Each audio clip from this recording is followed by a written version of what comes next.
Now that we've discussed NURBS surfaces and some of their components, I want to talk about NURBS curves in more detail.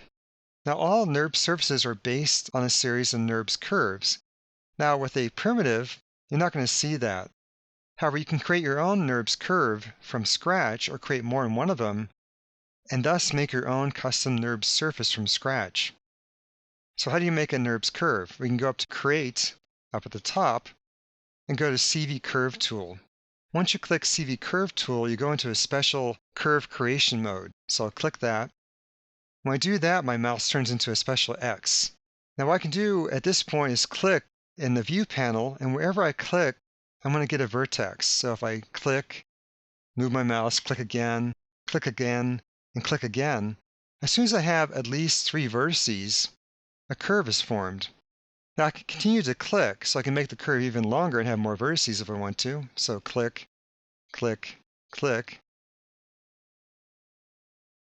And then when you've decided you have enough vertices and the curve is long enough, you can press the Enter key on your keyboard. When you press Enter, the curve is finished. And there's a curve. Now you need at least 3 vertices. I can go back to that tool and create another curve if I want to. Create CV Curve tool.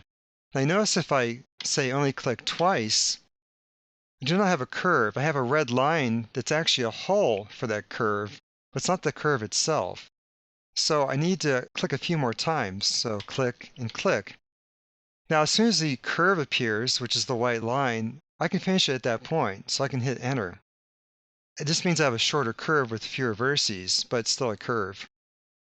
Now what you can do is take several of these curves, and if you pair them correctly, you can turn them into surfaces. Now I'm not going to talk about that in this video, but we'll do that very soon. In this video, I'm just going to discuss how to manipulate the curves. So once you have a curve, what can you do with it? Well, you can always reselect it, and then show your component types. Now I'm going to use the right mouse key in this case. Right mouse key. So for a curve, you can turn on the vertices by Control Vertex. Here are the vertices. Now much like a NURBS surface, many of the vertices are not sitting on the curve itself. The only ones that are in fact the very first one and the very last one. I'll dolly in closer here. And I'll turn off the grid so you can see that a little bit better. So the first vertex, in fact, has a little hollow box. That's just the origin. That's where you start to draw the curve. The last vertice, which is also on the curve itself, is just a regular looking vertice. In any case, the first and the last are only 2 that sit directly on the curve. The other ones sit outside the curve. Once you display the vertices, you can move them. I can select one, go into the move mode, and move it. When I move it, the shape of the curve changes. I'm just going to go through and select a few of these one at a time, and then move it. When you're on the Move tool and you just change the selection, the Move tool jumps to the new selection. You can also turn on hulls.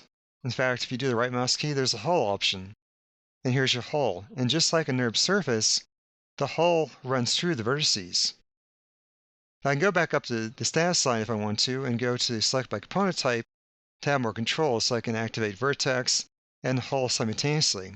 So here we definitely see that the vertices correspond to where the hull is and vice versa. So you can move the entire hull line, but it does in fact move the entire curve, so that's not quite as useful. Really, when it comes to curves, you spend a lot of time manipulating the vertices, not the hulls. Now there is one we have not talked about in terms of components that comes in handy for curves, and that's Edit Point. If I go up to the second filter up here, which is a little circle, I can turn it on. That's Edit Point. I'll turn off my vertex and turn off my hull and just keep edit points. Edit points are special components that do sit exactly on the curve, and they're displayed as tiny little X's. They're a little hard to see, but if I select one, you'll see a little tiny X. And every single edit point sits directly on the curve. So you have these in addition to control points to help define where the curve goes. Now you can move these edit points around if you want. Now if you were to click on the empty area of the curve, you'll see a little yellow dot appears, like down here. That allows you to insert additional edit points. I'll get to that in a second. Right now, I'm just selecting the edit points themselves, and to be safe, I'm going to draw a box over an edit point to make sure I select it. The edit points are a more direct way to change a shape since they're directly on the curve itself. Now, as I mentioned, if you do click on some empty part of the curve or don't quite click the edit point precisely enough, you'll get a little yellow dot that appears on the empty area of the curve. In fact, if you click drag over an empty area, that little dot will move. What that allows you to do is insert additional edit points. So once you get that little dot and then you let go, that's the potential location for a new edit point. Again, if you want that to appear, just click on some empty area of your curve. And as you click drag your mouse, you'll see that little dot moves over the curve. Now, right now it's red as I'm clicking and dragging. As I let go, it turns yellow. Now, that's not edit point yet, but I can insert a new one there if I want to. If I want to do that, I need to go up to my Surfaces main menu. Right now I'm on animation, so I'm missing my NURBS tool. So I can go up to this drop-down menu here, change that to Surfaces. And Surfaces will show me the menu set that's designed for NURBS. So I'll go to the NURBS menu set. Now, under the NURBS menu set, there's a drop-down menu just for editing curves. So for instance, I still have that potentially new edit point selected. I can go up to Edit Curves and go down to Insert Knot. These edit points are also called knots. So if I click Insert Knot, I get a brand new edit point right there. If I have more edit points, it just means I have more control in terms of defining the shape of that curve. So again, if you want to insert a new edit point, click on the empty area, click drag until you position that potential edit point, let go until it turns yellow, then go up to Edit Curves and go down to Insert Knot. Let's go back to the vertices for a second. I'm going to go back to Control Vertex. Now, if you do insert an additional edit point, a new vertex will be born. It won't be in exactly the same place as the edit point, and they never are unless they're at the very ends, but it will change the number of vertices. Now, one thing you can do is delete vertices. For instance, I can select one and hit delete, and it goes away. When I hit the delete key on the keyboard, that vertex disappears and the curve becomes a little bit more simple. And also the shape changes to reflect the fact that it's now missing a vertex. So you can delete vertices anytime you want to simplify your curve.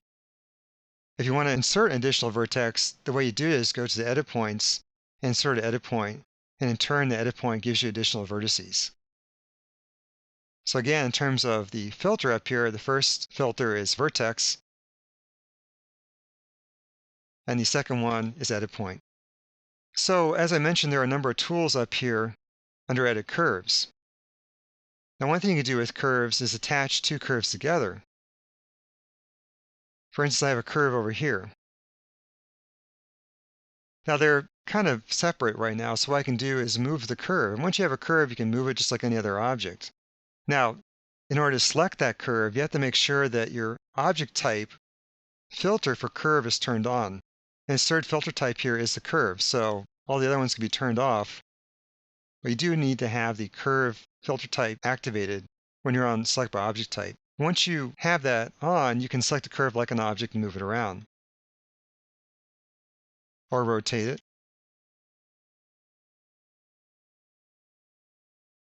In that case, what I can do is position it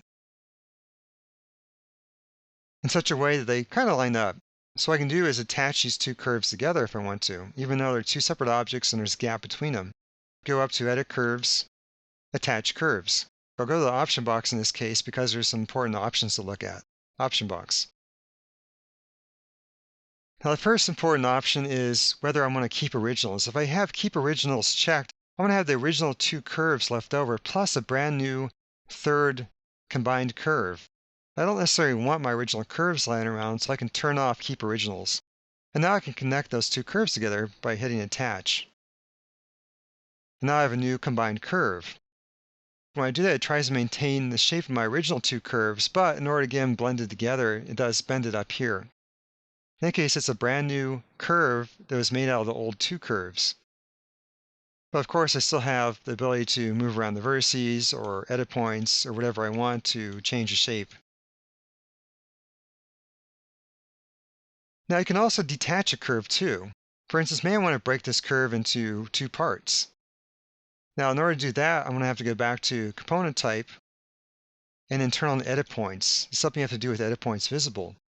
Once you have edit points visible, I can pick an edit point, say this one right here, and then go up to edit curves, detach curves. And once again, I want to check my option box.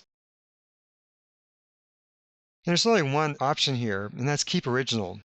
Again, if this is checked on, I'm going to have my original curve, then two new broken curves. So I'll have 3 curves total. In this case, I do not need that checked on, so I'm good to go as is. So I'll go ahead and detach.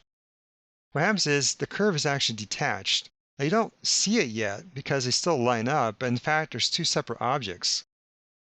I can test that by going back to object mode and picking or selecting. And indeed, there's one curve and there's the other. And they are, in fact, detached where the edit point was. So again, if you want to detach a curve, you have to be in the edit point mode where you can see the edit points. Like here's the edit point right here. And once the edit point is selected, go to Edit Curves, Detach Curves. So that's a couple ways to manipulate curves. You can draw them with the CV Curve tool, move the vertices around, move the edit points around. You can delete vertices if you need to. You can insert additional edit points if you want, and in turn that creates more vertices for you. You can attach 2 different curves together, or detach a curve and break it into pieces. Now we're going to talk about manipulating curves more as we get into some of the modeling.